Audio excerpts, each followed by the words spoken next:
Hey all, this is Altbeer, and just doing our last stream of this series to do a final walkthrough of all the badges that we made this year. We did quite a bit this year, so we were hoping that people love everything we did. Should try to zoom in my camera a little bit. Gotta love it. There we go. That's better. So yeah, what we did first was I worked on the Blue Team Village badge, which is a camera badge, and we'll review that one in a little bit. But then I have the Cowboys versus Dinosaur badge that I did for the 3000 Society, and that you can see it in its kit form here. If you got these on Indiegogo, you should have had them shipped to you or got a ticket to redeem either of these two badges in Vegas. So we'll be doing redemptions of those. You can also buy the kits of both of these at the Hacker Warehouse vendor area at Defcon. So you can find the Hacker Warehouse booth in the vendor area, and you can buy the kits there while supplies last. I think we did like 50 of each for Hacker Warehouse. So hopefully you can get one if you didn't get one. But yeah, these are what the kits look like. They're very simple to solder, simple DIY stuff, all through-hole components. Instructions which are on websites which are public for both of these, and I'll post those in a little bit.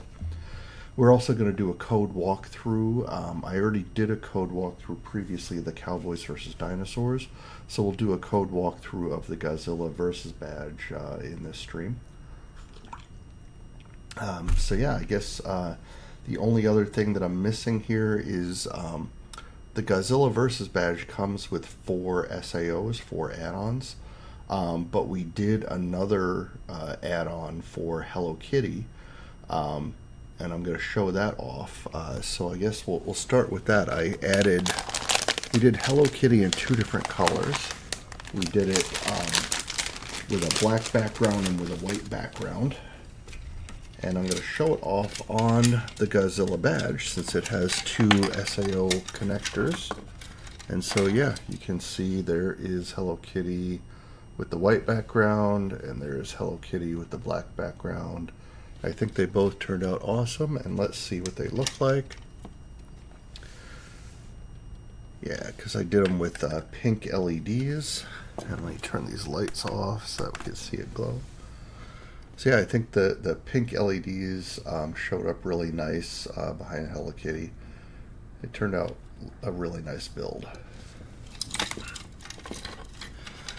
And then of course this is the Godzilla badge, so we can have Godzilla fight Hello Kitty. Get the other touch stuff going.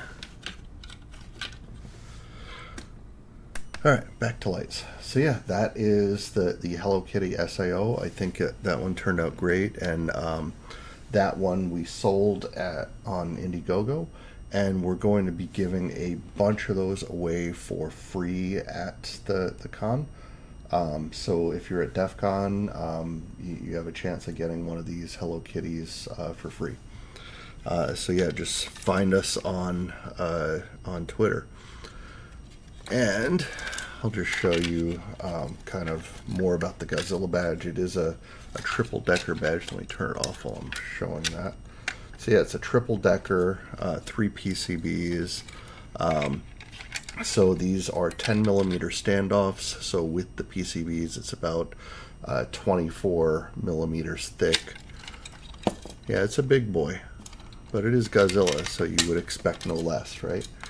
And then we have all of the add-ons for the Godzilla badge have these little mini lanyards on them. So yeah, that is just to make sure you don't lose any.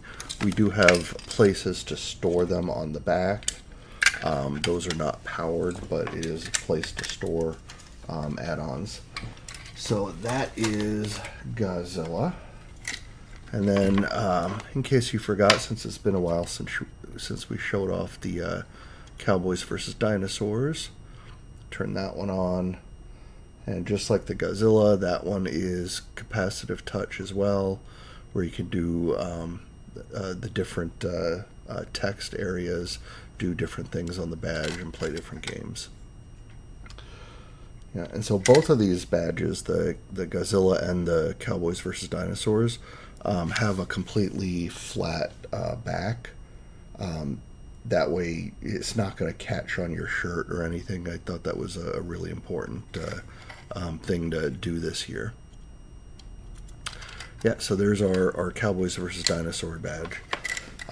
Both of these badges have a mode that will allow them to stand up a wireless access point and a web server.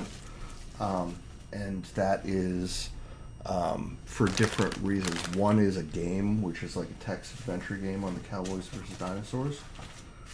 Sorry, I'm looking for my YouTube Village badge. There it is. And then on the Godzilla, there is a crypto challenge on there. Alright, so let me show you the camera badge. This is the one that I did for Blue Team Village. So you can only buy it through the Blue Team Village site because this is their fundraiser. This is not the lanyard it comes with. I don't have the official lanyard for it. Someone's going to get that to me later. This is one of the prototypes that I worked on. But yeah, you can see it looks like a camera. And this one is done more in the style of the Future badge that I did last year, where you do have kind of little pokies on the back you'll have to be careful of. And instead of screws, it uses the header pins to hold it together. But this one's kind of cool because it has a round screen in the center. It does have touch areas, so it has different touch areas that do different things. One there, one over here. And so yeah, these different touch areas control what the badge can do. This one also has a game that uses wireless. It's a wireless deauth detector, and I think there might be some other games in the works on that. But yeah, this is basically the Blue Team Village badge that I helped design. So yeah, that's a double-decker, so two PCBs held together by the header pins. So that is the majority of what we did this year, other than stickers and other stuff. We did quite a bit this year, so I'm happy to share that. And for those that are have been following us, you know this is probably from me announcing it last week. This is going to be our last stream of this series because we're only 2 weeks away from Defcon, and we need to focus on getting everything ready for Defcon. So I have not built the badge vest for this year yet, so I'm going to need to do that next week. But yeah, let's do a walkthrough of the Godzilla versus badge code. So let's see if I can make this a little bigger. Can I increase view?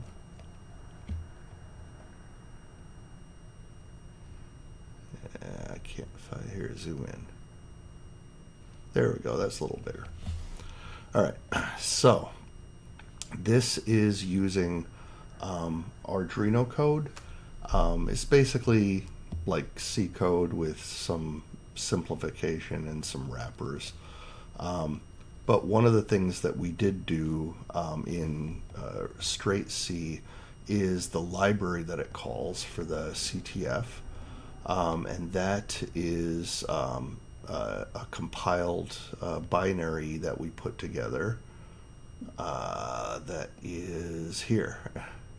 See, it's not going to show me the file, but yeah, we basically compiled that way people can't be tempted to cheat. I mean, yes, someone, if they really wanted to cheat, they could decompile the binary, but that's a lot of work for cheating at a crypto challenge that has no prize, so other than your satisfaction of doing it. So I just didn't want it to be very easily tempting for people if they could just look at the source code for that. So we did compile that library with the CTF code, and you can call it simply by calling this header.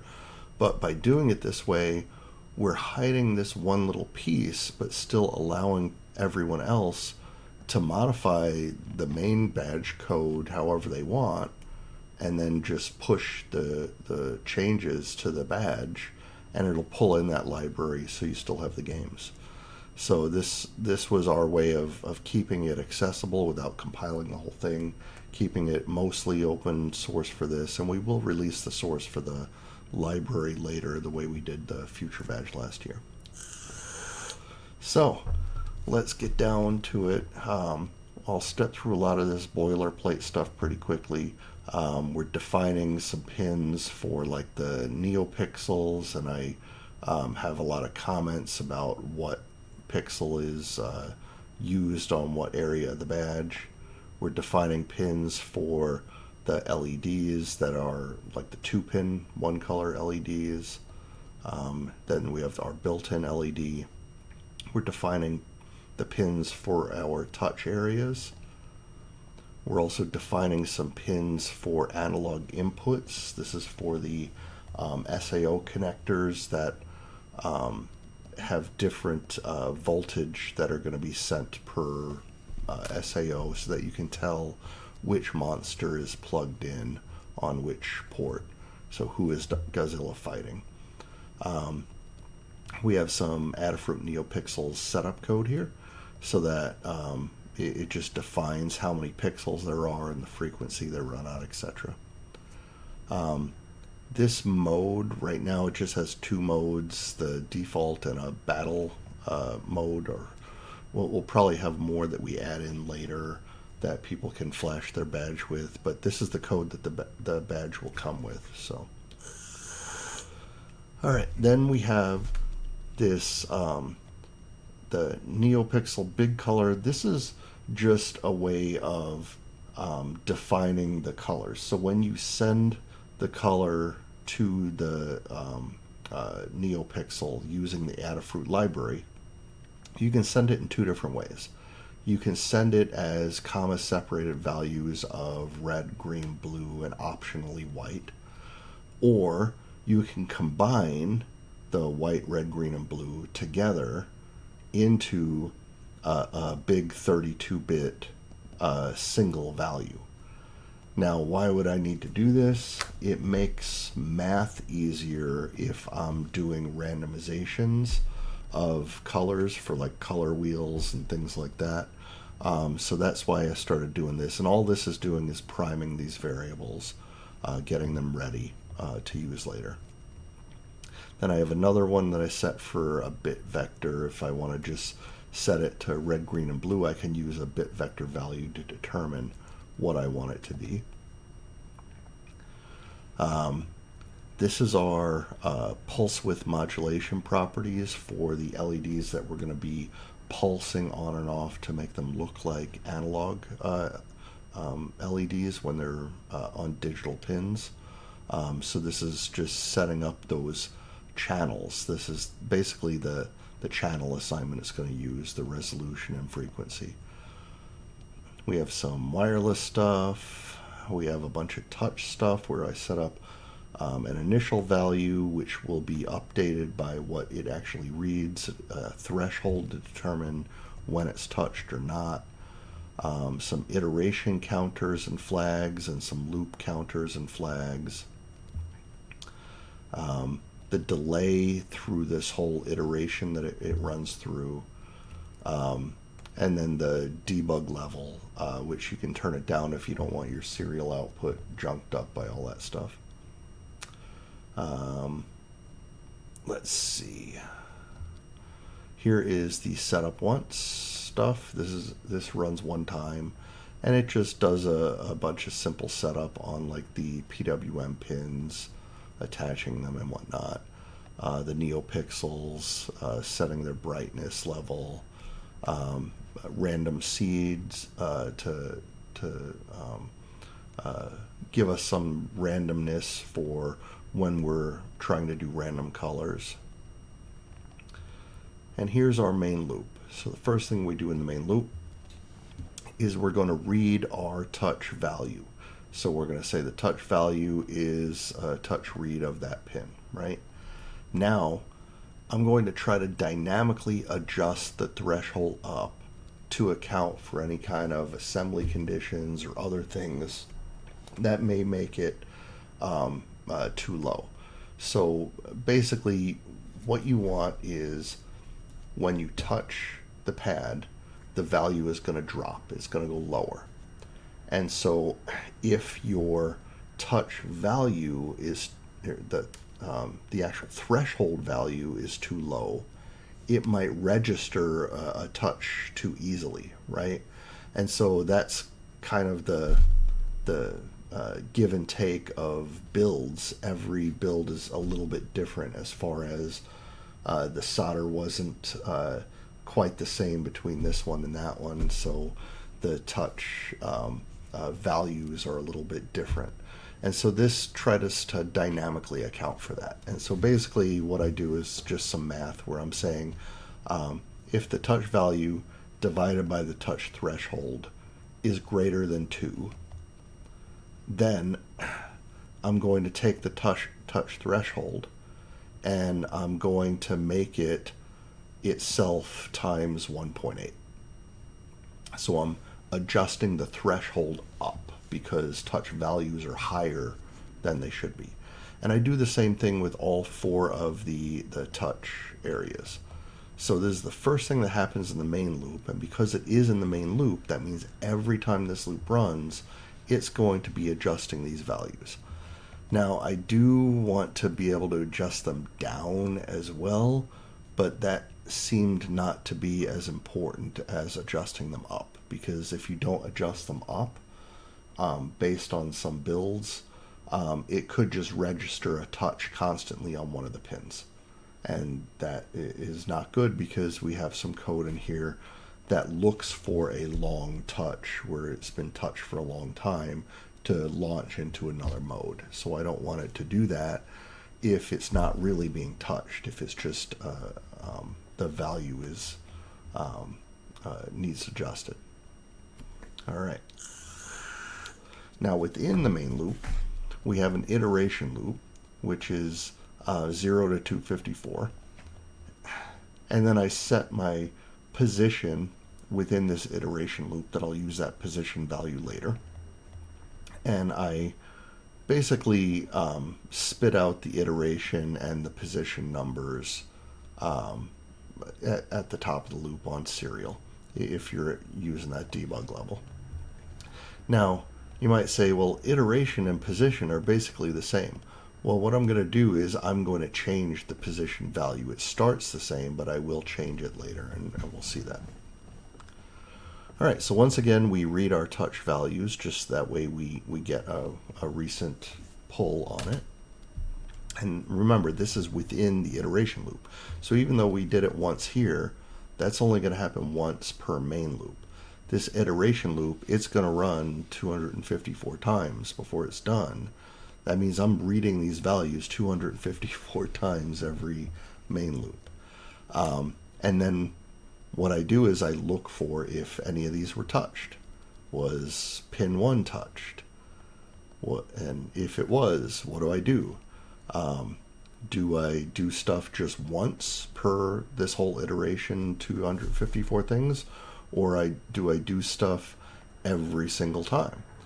Like this, I am going to light up some color every time it happens, right? So that means if I'm holding it down and we're in the iteration loop and we're only a third the way through it, it's going to light up for that third of the way, and when I let go, it'll stop lighting up. Where if I had put it in this section, I could just touch it once within that iteration and that light will stay lit for the entire 254 iterations. So that's the difference between those two sections. Then over here, we have stuff if it's not touched. So if it's not touched, I may want to reduce my iteration counts. So I have counters that are are going up and going down to be able to tell if it was a long touch or not. And I do the same thing for all 4 of these buttons, these touch areas. And they all do different things, and we'll look at some of these functions, because these are all functions that are at the end that are actually lighting up the LEDs or doing other things. All right, so now we're done with all the touch stuff. So I'm going to read my analog pins now, and I'm going to print those values to the serial monitor. And honestly, that's all I'm doing with this right now. We didn't have time to write the code to have Godzilla do different things based on what value is on what pin. But we have people that are working on that, so that'll be a post launch thing. After people get the badges in their hands, they can load the new version, the 02 version of the code, when it's ready to get that additional functionality. But at least now you can see, and you can see what the values are based on what's plugged in. All right, so now we get to these modes. These are the LED modes. Now up here, I'm going to go back up here. One of these buttons changed the mode. And so that's where you'll see this LED mode +1, and it'll circle around. So that's how we have these different modes, is by touching the button, you change the mode. All right, so this is our default mode. This is where it starts. Now, if our position, that's in our iteration right now, position is equal to the iteration, if it's less than 85, then I'm going to do one of these, or actually each of these functions. Some of them give it a position value and your group that you're in, and some of them just give the position value. And we'll look at those functions when we get towards the bottom. But basically, I'm splitting the 254 into 3 groups. So we have the 0 to 84, we have 85 to 169, and 170 to 254. Now, to have these functions work, rather than write it for all these different values, I just had it work for 0 to 84. And then what I do here is, within this, I'm making position equal to itself minus 85 if it's in this section. So that's where the the function can still run the same way. It just needs to know, okay, now I'm in position 2, in group 2, and I have this position number. So I may do something differently if I'm in group 1 versus group 2. Same thing with the third. Now, for some things, we might want to have 4 groups instead of 3. And I used to have that, like on the Cowboys badge, we have that, but on this one, we don't really have anything here. But what we could do is we can split the third group into 2, and that allows us to have 4 groups. Now, why would I want that? Let's say I want group 1 to slowly turn something on, and group 2 to slowly turn it off, and group 3 to slowly turn it on. Well, then if I just circled back again, it would just instantly go to off and then circle back to on again. So I would want that last group to slowly bring it back off, to give it 4 transitions. And on the Cowboys badge, we needed that. On this badge, we don't have anything that needs that. So they're here. The code is here to allow us to put functions in here if we want to, but I'm not currently using that here. So now we have our main LED mode is 1. This is that battle mode.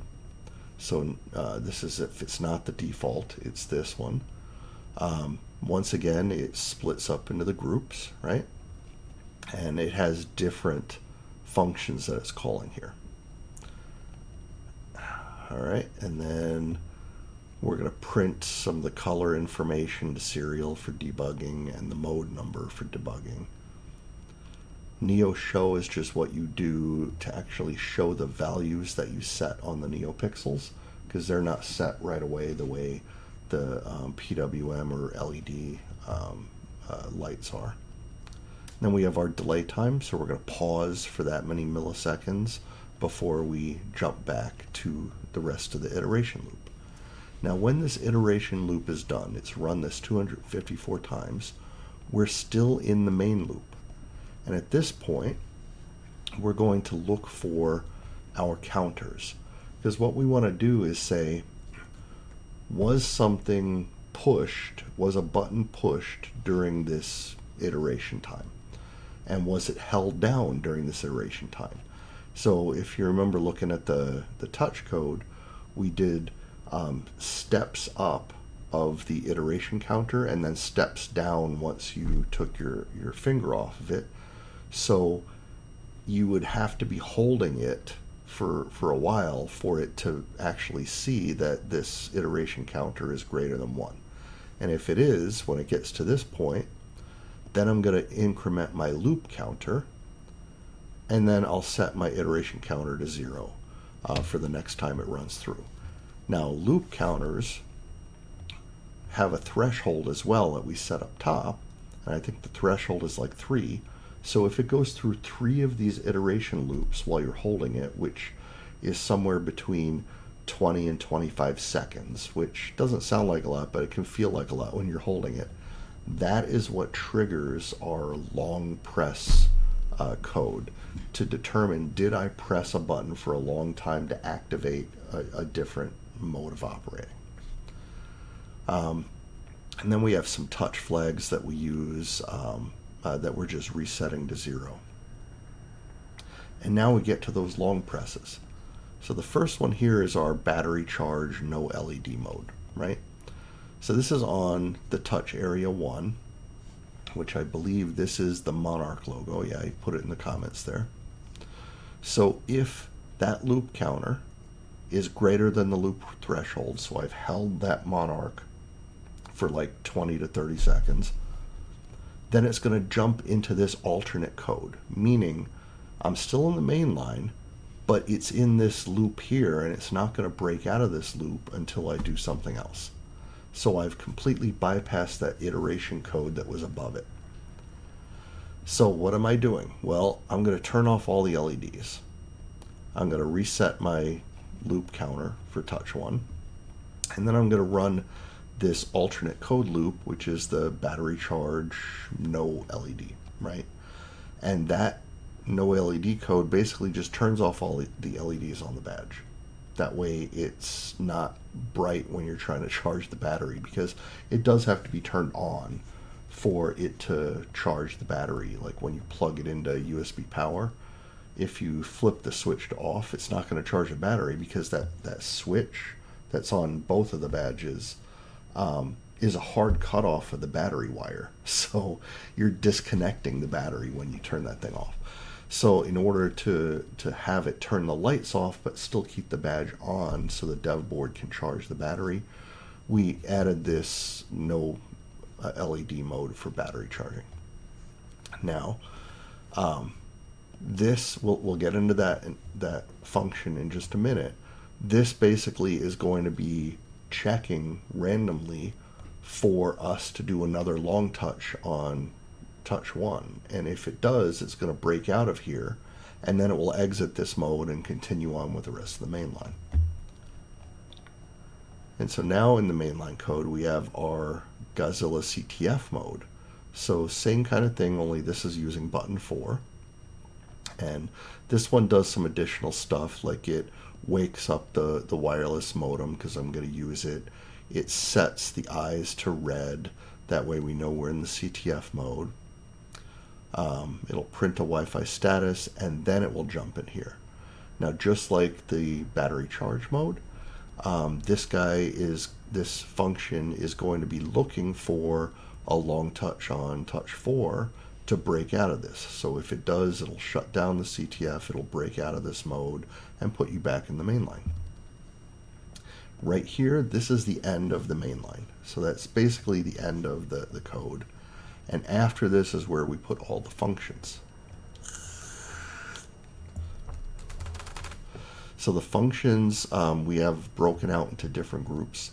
We have our wireless and Bluetooth functions, and this is mainly just housekeeping stuff: enable the Wi-Fi, disable the Wi-Fi, put it in modem sleep. Now we have our LED functions. We have our LED all off. This is setting our built-in LED, all of our PWM LEDs, all of our NeoPixels to be completely off.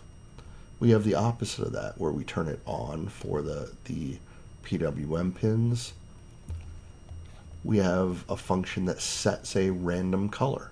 It'll just give me a random color using that random seed and the random function, and that's all this does, is it sets a random color. Or I could set a static color. This is that thing I showed you where it was a bit vector. And so it's either going to be red or green or blue or red and green or red and blue. So it's a simpler way to choose a value versus the true randomness of this one. Or not true randomness, but you know what I mean. Versus this being more random than just these set values. So we have our default PWM mode. This is what is used in the default mode on the badge. And so this has our pass. If you remember, we're giving it the position and the pass, whether it's group 1, group 2, group 3, right? So if our pass is greater than 0, basically going to set all of these to 0. And then if the pass is equal to 1, this is my way of kind of like just priming them as you're all empty. If my pass is 1, so this is the first group, then I'm going to look for changing the light level based on what that position number is. And I'm going to give that light level to this one LED, so that makes it pulse on and off. And that's the stomp LED. Now in pass 2, I'm doing the same thing. I'm going to, based on the position level, I'm going to make the light level go up or down. But this is on the Army and Navy, the two lights in the corners. And then on pass 3, that's where I'm doing the same thing. I'm making the light level go up and down based on the position number. And then I'm only lighting up the nuke. That's the light that's behind the nuclear explosion. And then if our pass is greater than 0 and the position is equal to 0, I'm going to set them all to 0. Once again, this is at the end. I'm just clearing it out, making them all blank again. That way they're not lit up. So that's kind of what it does in the default mode with those LEDs. The Neo Show was just a quick little function I put together because I have 2 strings, and rather than have 2 lines everywhere I wanted to do a show, I can just call it once, and it does both. Now we have our Monarch Neo color. So this is when we are going to be touching the Monarch area. We're going to set the color to either the random color or the static color that we already set into this Neo Big Color variable. And basically what I have here is for the other 3 touch buttons, I don't want to do anything if they're being touched, because I'm doing something when I'm touching this. So this was a way of me trying to prevent 2 different buttons with 2 different pieces of code kicking off at about the same time and conflicting with each other. It made some weird light effects that I didn't like. So I just said, all right, if we're touching the Monarch and we're doing this Monarch Neo color light up, we're going to light these things up, but at the same time, if we see that any of these other buttons are being touched, well, then we're not going to do anything. I'm going to make it 0, and then it has to be greater than 0 for me to light it up. And I do that through a lot of these, that are based on the touch buttons. to make sure that touching different buttons that are going to do light effects, that the light effects don't impede on each other. All right, so this is, let's see, this is our versus PWM on. So the versus is the text versus, that's that touch button. So once again, same thing here. If it's any of the other 3 touch buttons that it recognizes are being touched, I'm not going to do nothing. Otherwise, I'm going to do this with the lights. And basically, this is turning off all of the NeoPixels, and it's turning on all of the other LEDs full bright on. So as long as I touch versus, I'm going to see all the white lights light up white, and all the NeoPixels go blank. So then we have our -1 Neo. Once again, this is when I touch the Godzilla the -1 logo. This is on the touches on the back of the middle thing. It's that kind of looks like a curly Q arrow.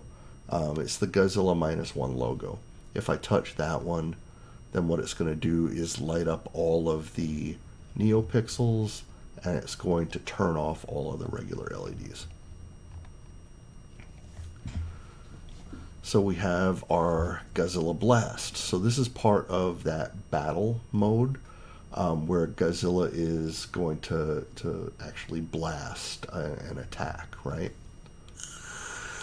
So this one is if I'm touching Godzilla Blast, but I'm not touching the other buttons, then what he's going to do is he's going to start by zeroing everything out on both the regular LEDs and the NeoPixels. And then basically, this is going to be hard to read. I tried to make it simple with a lot of comments, but it's still hard to read. Basically, I have a progression. If you think about the way the NeoPixels are laid out on the badge, it's going to go light them up one at a time in whatever this color that we set was. So it's going to light this one up, then this one, then this one, then this one, then this one. And if you look at these position numbers, they're about 5 apart from each other, right? So in my first group of position numbers, I do them one at a time, kind of slow. Then for this next group, I'm going to get them one at a time about the same speed, but I'm going to add in, where is it? There's the LCD lights. So that's where I'm going to start adding in the white lights. So in addition to the NeoPixels, you'll have white lights flashing. Then for the third pass, we're going much faster now, and we're lighting them up and have the white lights. And then at the very end, we're going to flash them all on and flash on some of these, and then flash these guys off, and then flash these guys on. So that's, if you remember when I was showing the badge, that's kind of what the battle mode does. It's almost like Godzilla is getting ready to attack. He's pulsing the lights on his back, and then when he attacks, then he blows the fire and lights up his tail. And yeah, so that's kind of how I did that. All right, so the iNeo color shift, this is for the default mode and how we do the color shifting on the NeoPixels in the eyes. Just some simple math here. And then this is the same thing for the rest of the NeoPixels in Godzilla, like the ones that are on his back and whatnot. Just some simple color shifting there for the default mode. And then these BIs are built-in LED. This is the one that's actually on the little dev board that's sandwiched in between the two other things. Well, on the back of the Godzilla badge, I actually put solder mask voids so that you could see the battery charge light and the built-in LED light from the back of the badge. So we can do different blinks to do different things. Don't really have too much going on here. The main thing that I used this for was because I basically had 3 different badges that I was doing code for. When I was flashing the dev boards before they were attached to badges, I needed a way to quickly and easily tell just by looking at the dev board which one had which code on it. So the camera badge has my blink once, where it's just going to blink that built-in LED once, very steady and even, right? The Cowboys versus Dinosaur badge is going to blink that LED twice and have a pause. So it's going to go blink, blink, pause, blink, blink, pause, right? The Godzilla badge has the 3 blinks. That's where you'll see the blink, blink, blink, pause, blink, blink, blink. And so that was a way to easily just visually tell by plugging in the dev board without it being attached to anything else which badge's code was loaded on it, whether it was the camera or the Cowboys or the Godzilla. And so, yeah, I basically needed that for my own housekeeping as I was flashing hundreds of these little dev boards with 3 different sets of code. It came in handy for that. But anyone could use this for whatever they want. So we can let you play with that. This is all code that is hackable. You can do whatever you want with it, but you can see how I did this. That way you can do it however you want, use it for whatever you want. All right, now we're getting into some of those alternate modes. This is that battery charge, no LED mode. All right, so this is where it's going to sit in this until it breaks out of this, right? So the first thing I do is I'm going to set my exit variable. And this is my battery charge, no LED is active. And I'm going to set that to true. And then I have basically a while true here. But it's not really a while true, it's a while this is true, right? So I'm going to turn off my built-in LED. I'll print some stuff to the serial. I have a delay.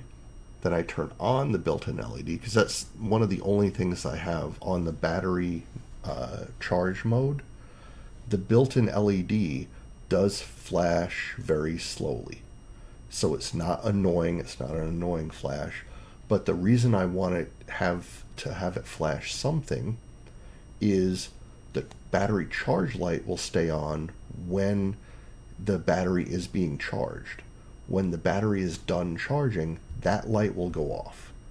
And if the built-in LED on the dev board wasn't flashing, all the lights on the badge would be off.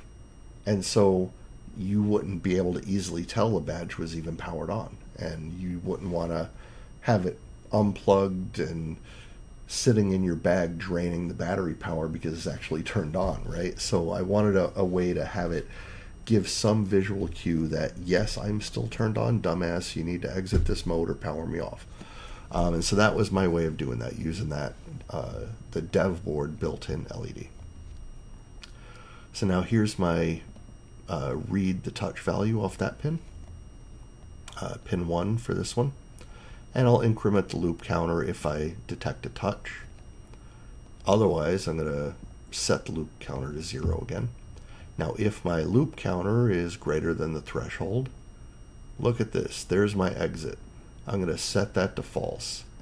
And then my while condition is done, so it breaks out of this. This ends, and then that mode ends and it jumps back to the main line. So that's kind of how we did that.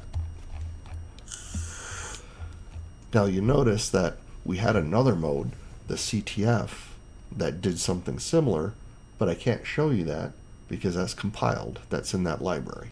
But it works in the same way. It just does a lot more stuff that we're not sharing the source for at this point. And that is the end of the code. I mean, it's not that difficult. I mean, when you look at 1,000 lines of code, you're thinking, oh my God, right? But probably half of that is comments. You saw how many comments I put through this code. It's really not that much. And for anyone that's going through the code, the GitHub repos are public. You can start viewing it even now if you want. We're available for questions. I mean, reach out to us on GitHub or on Twitter, and we can help people with any questions they have, or if they're trying to do something in the code and don't know how. And we'll in the con we'll be in the hardware hacking village and in the new maker creator area, whatever they're calling that new area that's next to the hardware hacking village, where all the badge life people will be. We'll be hanging out there quite a bit, so you can just come by and ask us, and we're happy to help people with code or anything else with the badges. So yeah, that was the main piece that was missing from this whole series, was a complete walkthrough of the final Godzilla code, and that is now done. So I think we are about ready to wrap this. I'll do one final show off of the badges. Let me get this display going. All right, where's my top down? There he is. Yeah, so we got Hello Kitty, or if we pop this guy off, we can put one of the other monsters on there, like this is Rodan. So you can see the difference between the pink LEDs and the white ones. Yeah, so we have our Godzilla. We have our cowboys versus dinosaurs. And we have our camera badge.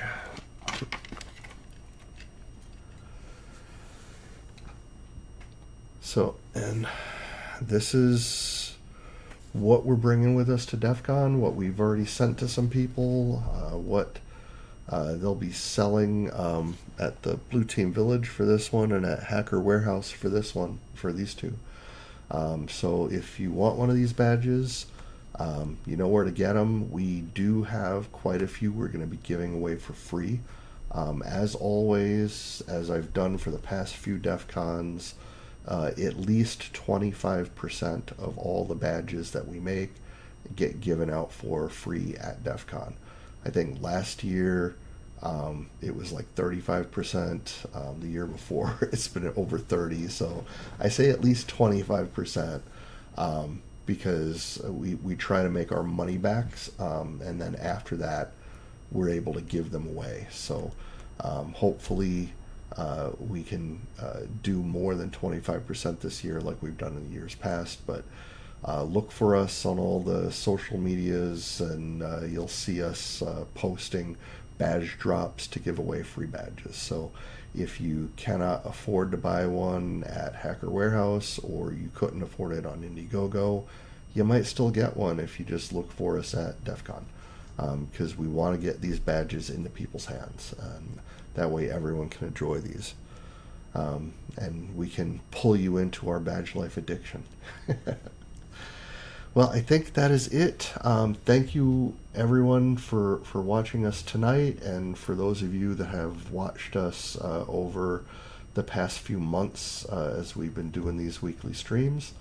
And yeah, next time I will talk to you all, we'll be at the con. So thanks again, and talk to you all later.